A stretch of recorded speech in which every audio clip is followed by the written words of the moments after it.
Welcome back to another episode of Credentialed. I'm Jillian Mealy, and today I'm so excited to talk to Adrienne Marciano. She is the creator and founder of Ruespari.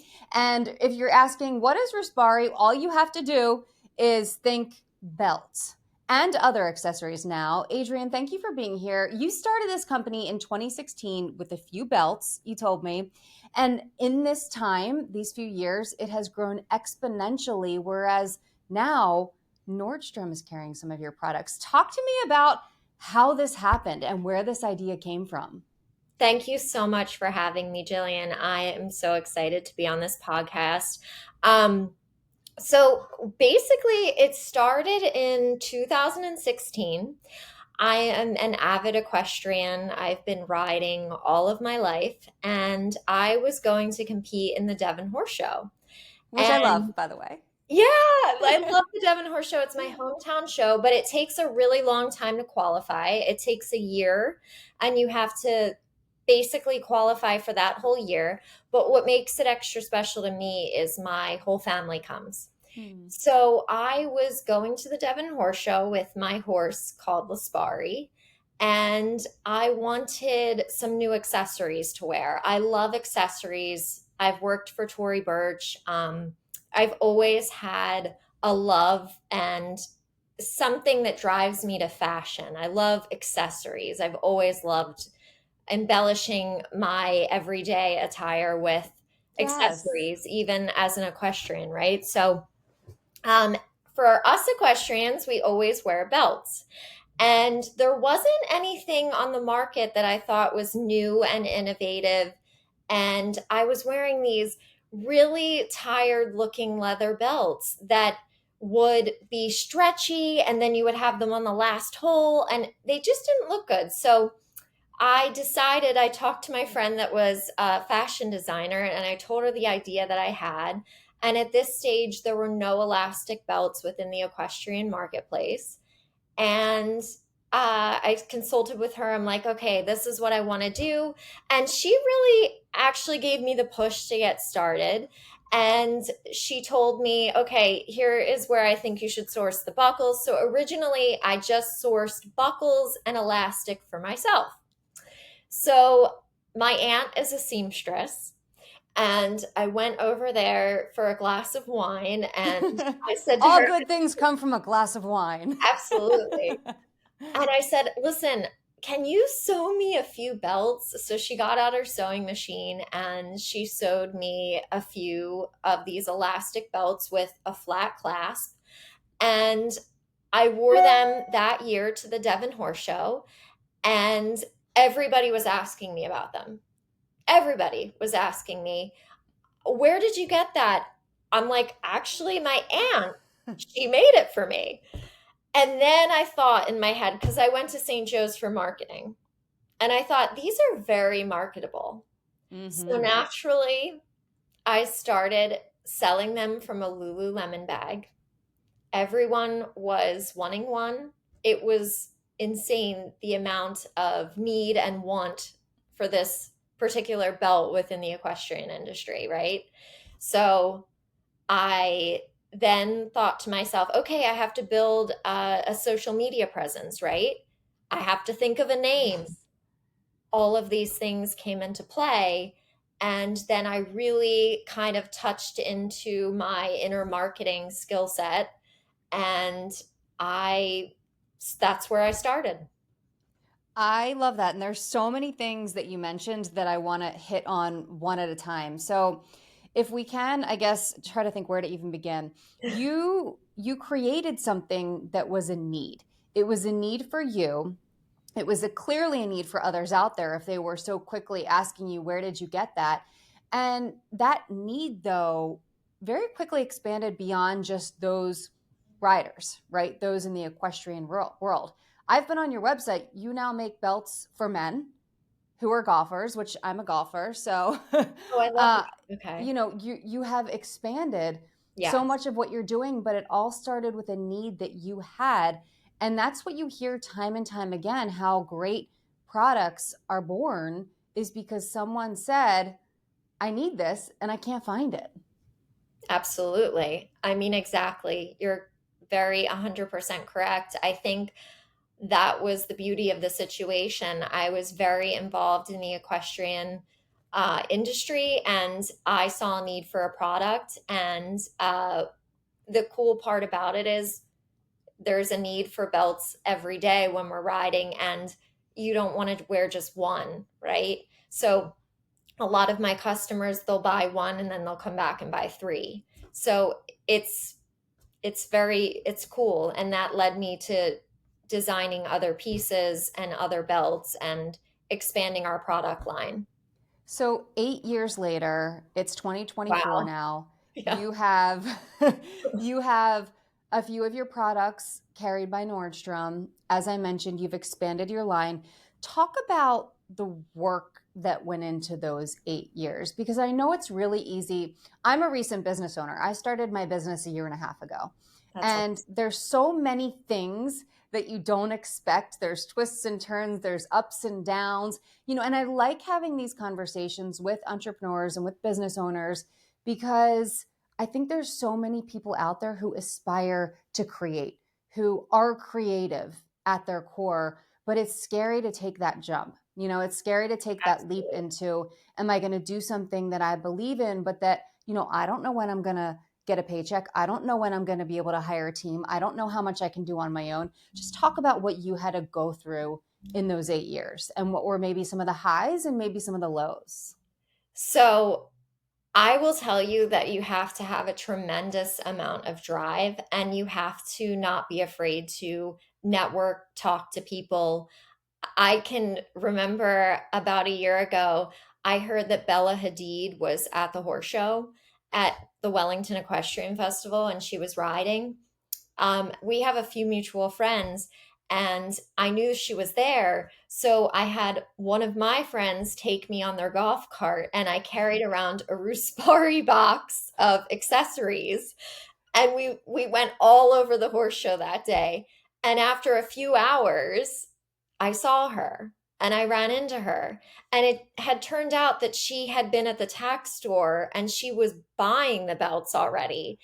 And I said, "Oh my goodness, well, can I give you this box?" Now, I was so nervous to meet her. She was incredibly sweet, incredibly complimentary, one of the nicest celebrities, I guess, that I've met. And she was really cool because she really liked the product. And then I was able to get a picture with her.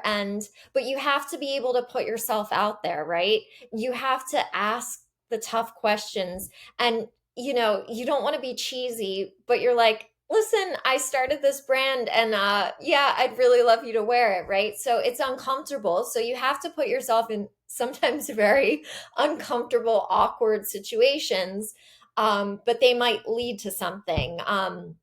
Another celebrity that was really cool, I knew her through a mutual friend, Callie Coco.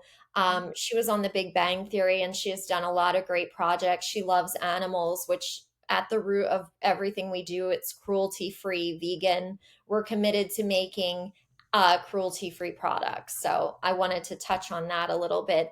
But so, people are very gracious, but you do have to put yourself out there. I would say the lows, you really have to persevere.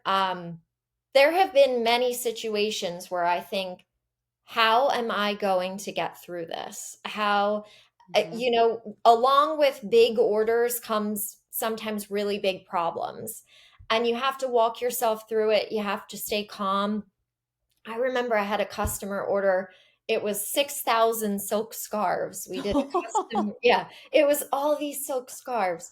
Um, and they were coming over, and we didn't have the tracking on them. And it was such a headache because I just didn't, I don't normally, we're made in USA, right? But I had these made overseas, and it was just a headache. And these are the things where you stress, right? You stress about, are they going to get here on time? Is this going to be delivered to the customer on time?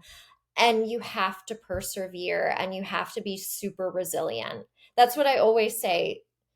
Some of the toughest people are the most resilient, and in business you certainly have to be resilient, and it's not going to be all great. It's not. That's the facts. You're going to have highs and lows, and you're going to have to talk yourself out of the lows, and every Yes. business has that, right? So, It resonates so much with me. And you said something that I talk to people about all the time because I have a lot of clients who I coach. And I always say, and I'm very outspoken about this, even on social media, get out of your comfort zone. Being comfortable is for your couch. Aside from that, you're not growing when you're comfortable. The second you become uncomfortable and you put yourself there on purpose, is the second that you start growing, that you start evolving, that you start being capable of so much more than maybe even you realize at that point. What has that meant for you in your life? I have always been a social person. I'm always somebody who loves being with people. So I have to say, I'm not really a couch potato. I wake up every morning early and I'm with the horses and I'm always with people. Um, I don't, yeah, so in that regard, I don't really have the luxury of, being out of my comfort zone. I have to, or I'm sorry, being in my comfort zone. I don't have that luxury. I've always had to go out there and put myself out there. So from the minute I was younger, riding horses and Mhm. being in this industry, I feel like socializes you from a very young age and makes you a little more outspoken too. So maybe I just have that going on. I'm not sure. You've got that naturally in you. Yes, I You do. talk about you had to make a presence on social media and really start to get yourself out there. How difficult, or maybe it wasn't for you, because I know a lot of people struggle with, well, where do I even begin of getting my message out there? Where do I begin of trying to reach people outside of my audience? How important has having that presence on social media been to your business? Because, look, a lot of people have strong opinions about digital, developments and things like that with technology taking over the world. But now there are so many opportunities for business owners to extend their reach because of social media and because of this digital environment we're in. I imagine with a business like yours, that's really important. Social media was always very important. I would say that I had an advantage because years ago, 8 years ago, you weren't seeing all these ads for Shop Now and they weren't coming up every 2 seconds. It was more of an organic feel. Um, I have done or the organic approach and I've stuck with it. I know there's a lot of influencers and brands, and they purchase fake followers to try to make it look like they're maybe bigger than they are. We have been committed to staying organic because those fake followers, they don't do anything for your Oh, yeah. statistic. Yeah, they don't do anything, right? And I think that's the biggest gimmick. You have to be willing to just kind of start small and just accept the fact that maybe you're going to be small for a little while. Um, my writing in the industry really did help my social media presence, though, with Ruspari, because um, I don't know if we want to get into this, but I kind of do. So I think I told you before that our mantra is being animal cruelty free, Mhm. right? Vegan and sticking with, okay. Well, the name Ruspari is derived from my French bulldog. I have a Polo. Frenchie as well. No way. Oh my God. They're the best. I They're know. the best.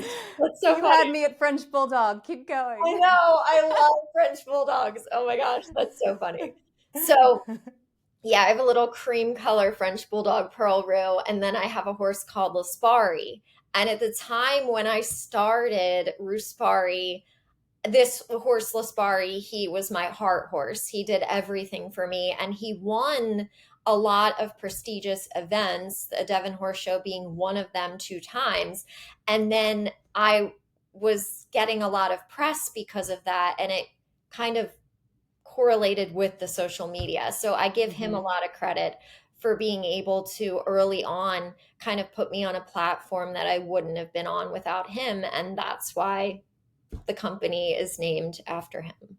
I love that. So my French bulldog is Levi. He's a black and tan. I can't wait to see him on your. I know. Everyone listening or watching is like, okay, we get it. We've heard about Levi 50 million times. Move No, but on you from don't get Levi. it unless you have one. You have to have one, and then you understand. I just love all dogs. I love all dogs. I Yeah, love all animals. so do Okay, so let's go back, if we can, to talk about the marketing aspect of it, because you mentioned how you were in school, you had all these marketing classes, and you dug back into that sort of part of your brain when you started this business. A lot of people don't know where to begin with marketing either. Marketing is so incredibly important. What are your thoughts on that, and maybe your guidance or tips for people who might be listening to this? my first tip is be genuine, right? Always. Yep. Don't try to make your product seem like it's going to do something that it's not, or that it's something that it's not. You have to be genuine with your customers, your followers. Um, for us, we just luckily are in the equestrian industry, and I know it's a little bit harder, I'm assuming, building a brand out there for the first time, and you have to know your target market. That's really important. I Mhm. knew a lot about my target market because I was in it. So I was a little bit lucky in that way, but I would also say, so be genuine, know about your target market and the audience that you are trying to captivate. Um, and I would say that it's really important. Every brand has a story to tell. It's really important to try to convey that story. You obviously made this product or felt passionate enough to make this product to put out there. And when you're putting a product out there for the first time, you're almost putting yourself out there for the first time. So Bingo. tell your story, get it out there. I'm sure people want to hear it, and then they can connect to your brand a little bit more, right? So there's some camaraderie within that. I love what you just said because, and I really define it as vulnerability. If Yes. you have a product or for me, a consulting service, whatever you have that you are offering to people, sure, some people are going to buy because of the product. Some people are going to buy because of the price tag. Other people will buy because of you. And I think that that is such a critical element that actually, here's how I can frame it because I just posted a blog on my website about this very recently. I said that storytelling is one of the most underutilized, in my opinion, but one of the most important aspects of marketing. So many Right. people underestimate the power of their story. They'll think, well, nobody cares. Nobody wants to, I don't know where to begin. I don't know how to tell it. But being vulnerable to be comfortable sharing what it is that started this product or started this company, and that's you. When people hear your passion is infectious. People will be drawn to you because of that sometimes. At what point do you think you realized how important storytelling was? I think I learned it pretty early on. I had a lot of supportive friends that were just by word of mouth talking about their belts, right? They're just belts, but people were talking about the stories that were close to the industry or my friends. And I think I learned very early on to tell my story and get it out there. Um, so for me, yeah, definitely early on. What was it like when you heard that some of your belts were going to be carried by Nordstrom? Because that's a big I deal. cried. I cried. It was a very long process. It was a year. Um, it was a dream. It was not something I thought would happen right away. I didn't think it would happen within a year either. But the buyer was so excited about the products. I think when we finally did everything, I just had a good cry. Like, I can't believe I made it kind of deal. Even though I didn't, there's so many more steps that I need to take. But it was definitely a huge milestone and one that I will never forget. So, What are you most proud of? I, sorry. It's okay. I don't know what. I'll cry with you. Okay, I'm an easy crier. okay. This is something I've never really shared, but when I started the business, I was probably in the lowest place in my life. Not from a success in the riding ring standpoint, because, like, for me, I really like to be competitive and I was super competitive in the riding ring. But I was coming off of a situation where someone tried to really kill my self confidence for many years and try to like put me down. And I remember um, sitting in a kitchen where the person told me that it was it was only one idea that I had, and that afterwards I would get a really great marketing job. And I saw it as a backhanded compliment because I thought, I want this to be big. I want this to be larger than life. And I don't want a marketing job after this. Ruspari is my job. This is what it is. And at the time, I think Cali Coco had just worn our product and I was riding on that high and I was so happy.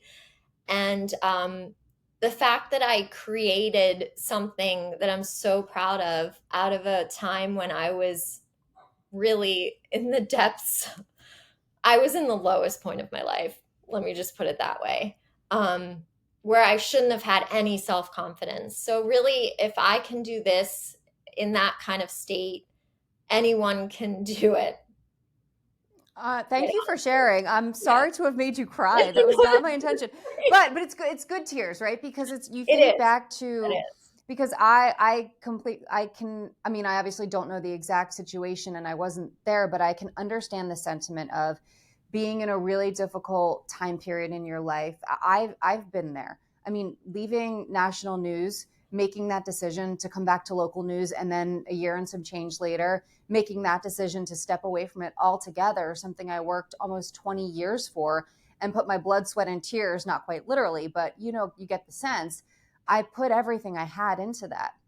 And to take that step back and to go through those years of processing the feelings that I was having, why I felt this discomfort inside, what I was going to do about it, and then accepting, oh gosh, I'm about to walk away from everything and I have no idea what is going to happen to me beyond this point. I'm going to start a business. Don't know if I'm going to be broke. Don't know if I'm going to be successful. I have absolutely no idea what's going to happen. It's not at all the same, and I'm not making a comparison, but I understand building something and having something start in a time period of your life that you look back on that was so challenging and difficult for each person, many different circumstances. And that's why I like having these conversations. And I think it's why these conversations are important, is because we've all been there at some point in our lives where we're like, I've hit rock bottom. I've been through a breakup, or I've been through a financial hardship, or, the list can go on. For everybody, it's different. But to hear people's stories of getting up and raising themselves up and having that confidence to say, you know what, you think I can't do something? Watch me. I think it's so incredibly inspiring when people do it. Absolutely. And I want to say that I had other ideas in the past and I tried to uh make them happen. And it's not sometimes your first idea or the first thing. It's not like everything just works out, right? There's a lot of other ideas that I had that really didn't pan out the way that I thought. Yeah. So don't be afraid to try new things and don't be afraid to fail. It might be years, it might be months or weeks until your other idea works out, right? So I've always had a little bit of an entrepreneurial spirit, I would say. And I never gave up. I never gave up. I always like to say that, I don't look at failure as a negative thing. I look at failure as sort of a reroute. It's just Yes. rerouting me to where I'm supposed to go. That's a great way of looking at it, honestly. And when I look at everything in the past, I feel like there's puzzle pieces, right? And if that didn't happen, then that puzzle piece wouldn't be there that led me to the next puzzle piece, right? And then everything kind of fits in Mhm. perfectly when you look back. But if this didn't happen, then that would, and the Yep. list goes on. So, It all lines up. So what is next? So talk to me about, where you're going with the business, anything new happening. I'm sure you said you've spawned a lot of ideas over the years. You've grown, as I mentioned at the beginning of this podcast, into men's products now. Just what's the big picture and the plan now? well, as far as the design side goes, we're working on something really exciting. I can't talk a lot about that, but I have a Tease. yeah, no, I have a great friend that has helped me, Zoe, and she's helped me with other products along the way, and she's working on something that I think is pretty remarkable right now.